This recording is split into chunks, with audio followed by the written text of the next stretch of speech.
सभी मित्रों को सादर नमस्ते। आज मैं आपको सर्वप्रथम बधाई देना चाहता हूँ। आप सब लोग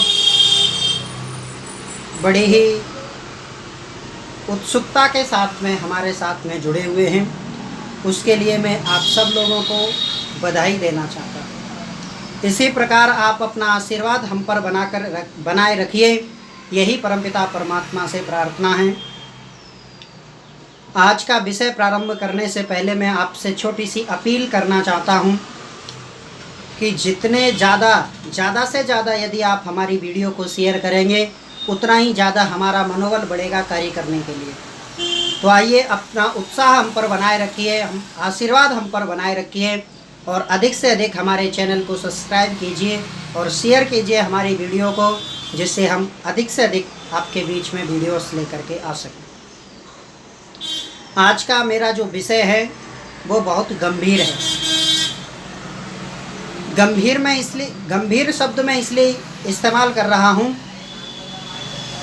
क्योंकि हर घर की परेशानी है।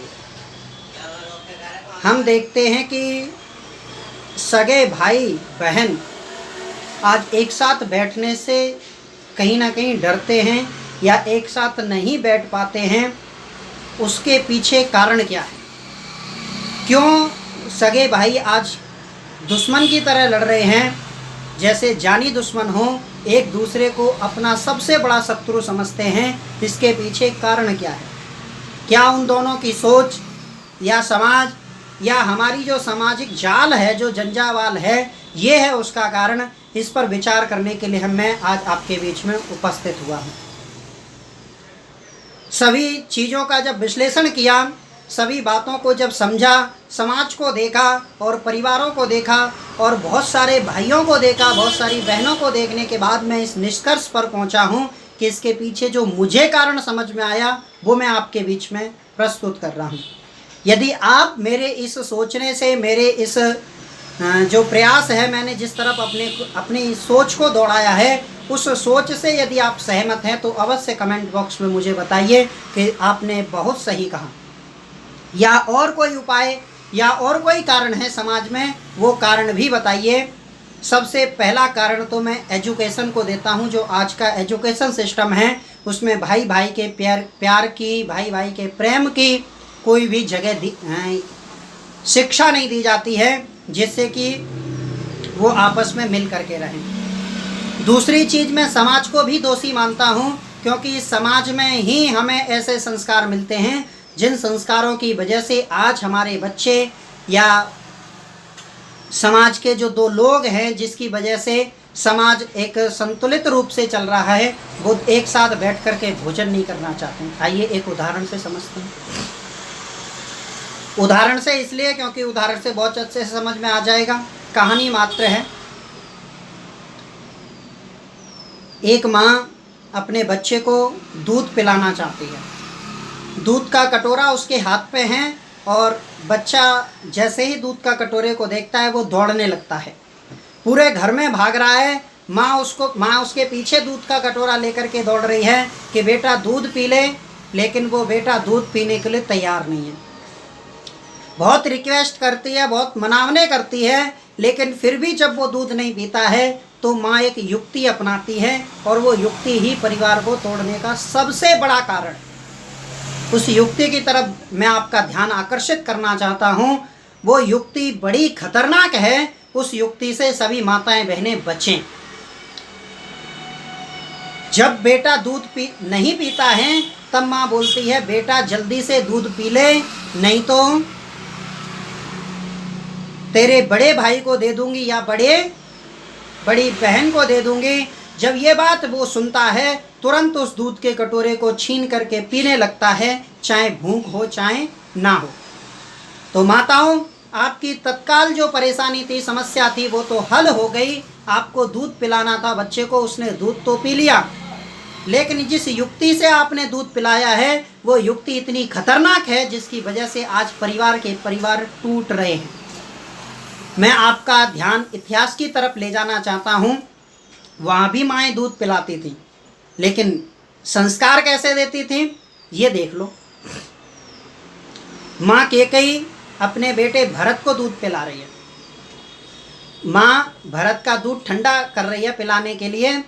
तो जब ठंडा दूध कर रही है उतनी देर में राम कहीं से खेलते खेलते आ जाते हैं। राम को आता हुआ देख करके वो उस दूध का जो कटोरा था वो भरत को दे देती हैं। और जैसे ही राम पहुंचते हैं, राम कहते हैं माँ मुझे भी भूख लगी है, मुझे भी दूध दे दो।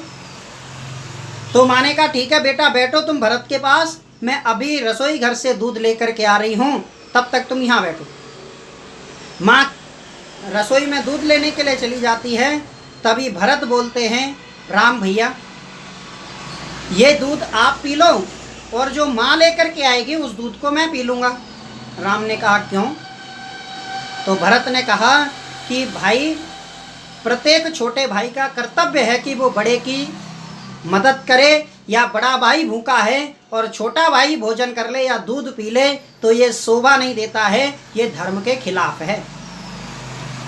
राम ने कहा फिर तो मैं भी नहीं पी सकता। भरत ने पूछा क्यों? राम ने कहा कि जब छोटे भाई के बड़े भाई के भूखे होते हुए छोटा भाई दूध नहीं पी सकता तो याद रखना भाई बड़े भाई का भी कर्तव्य बनता है कि छोटों के पालन पोषण करे और उन्हें किसी भी प्रकार की कमी ना होने दे। और मैं इस दूध को नहीं पी सकता क्योंकि मेरा कर्तव्य है कि पहले मैं तुम्हें खिलाऊं उसके बाद खुद पीऊं।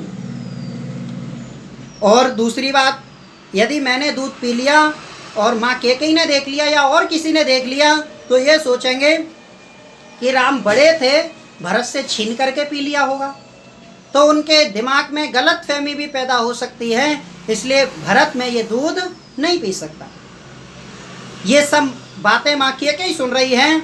ऐसे संस्कार देने से वो अपने को बहुत खुश महसूस कर रही है, बड़ी प्रसन्नता है उसके हृदय में कि हमारे बेटे कितने अच्छे संस्कार ग्रहण कर रहे हैं। जब इस प्रकार से उन्होंने दूध का कटोरा देने के लिए लड़ना सिखाया था तो बड़े होकर के किसके लिए लड़े? राजगद्दी पर बैठने के लिए या बिठाने के लिए? क्यों? क्योंकि उनकी माँओं ने दूध का कटोरा पिलाना सिखाया था, ना कि पीना सिखाया था। उन्हें पता है कि भाई पिएगा, भाई का छोटे भाई का कर्तव्य, बड़े भाई के कर्तव्य, दोनों को बड़ी परिपक्वता के साथ में समझाया गया था, जिससे कि बड़े होकर के चक्रवर्ती साम्राज्य, कोई छोटा मोटा राज्य नहीं था, चक्रवर्ती साम्राज्य को भी लात मार दी कि बड़े भाई के होते हुए मैं राजा नहीं बन सकता हूं। और राम ने कह दिया कि पिता की आज्ञा के विरुद्ध मैं राजा नहीं बन सकता हूं। ये विचार माँओं ने पैदा किए थे। आज हम जब दूध के कटोरे को छीनने के लिए लड़ाते हैं तो बड़े होकर के प्रॉपर्टी को छीनने के लिए लड़ेंगे या देने के लिए? विचार करने की आवश्यकता है। इस पर बहुत गंभीरता से विचार करने की आवश्यकता है कि हमने अपने बच्चों को दूध तो एकमात्र उदाहरण है। हम छोटी छोटी बातों के लिए कह देते हैं कि जल्दी से ले ले नहीं तो ये बड़े भाई को दे दूंगी, जल्दी से पहन ले नहीं तो ये बड़े भाई को पहना दूंगी। ऐसी छोटी छोटी बातों से हम रोज अपने बच्चों को गुजारते हैं तो बड़े होकर के वो फिर क्या करेंगे? प्रॉपर्टी को छीनेंगे ही। और प्रॉपर्टी के छीनने में सबसे ज़्यादा जो नुकसान होता है वो भी माता पिता का होता है, क्योंकि जब उनका बंटवारा होता है तो दिल दहल जाता है। ऐसे ऐसे बंटवारे मैंने समाज में देखे हैं कि माँ एक के साथ रहेगी, पिता एक के साथ रहेगा, 15 दिन माँ उसके साथ रहेगी, 15 दिन पिता उसके साथ रहेगा। ये जो बंटवारा हमने करना सिखाया था उसी का परिणाम है। इसमें दुखी होने की आवश्यकता नहीं है। इसलिए मैं आपसे मेरा विशेष अनुरोध है, सभी माताओं से विशेषकर, कि अपने बच्चों को ऐसे संस्कार दें कि वो कभी भी बच्चों में, अपने परिवार में बांट बटाव ना करें, बंटवारा ना करें, जिससे आगे चलकर भी बंटवारा उनके सामने ना आए। ये मेरा आप सब लोगों से निवेदन है। और मैं समझता हूँ कि इन उदाहरणों से आपको अच्छे से समझ में आ गया होगा कि आज भाई भाई के लड़ने के पीछे कारण क्या है। और भी बहुत सारे कारण हैं, ऐसा नहीं है कि इन दो ही कारणों के बीच में सारे कारण विद्यमान हैं, लेकिन मुख्य कारण मुझे ये लगा, इसलिए मैं आपके बीच में इन कारणों को लेकर के आया।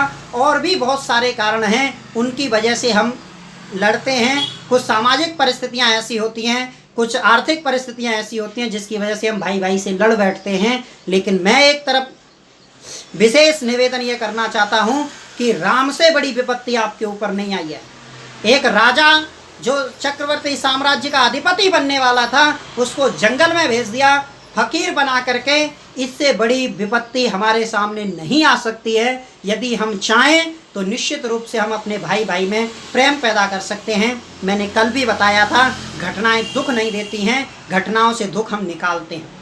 घटनाएं सुख भी नहीं देती हैं, घटनाओं से सुख हमें निकालना पड़ता है। लेकिन विडंबना ये है कि उन घटनाओं से हमें दुख निकालने की आदत ज़्यादा पड़ गई है, सुख निकालने की आदत कम है। इसलिए मेरा विनम्र निवेदन ये है कि सभी घटनाओं को पॉजिटिव लेते हुए परिवार को जोड़ करके रखें, माता पिता को जोड़ करके रखें। यही एक सच्चे माता पिता का सपना होना चाहिए। यही एक सच्चे माता पिता को इसी तरफ अग्रसर होकर के कार्य करने की आवश्यकता है।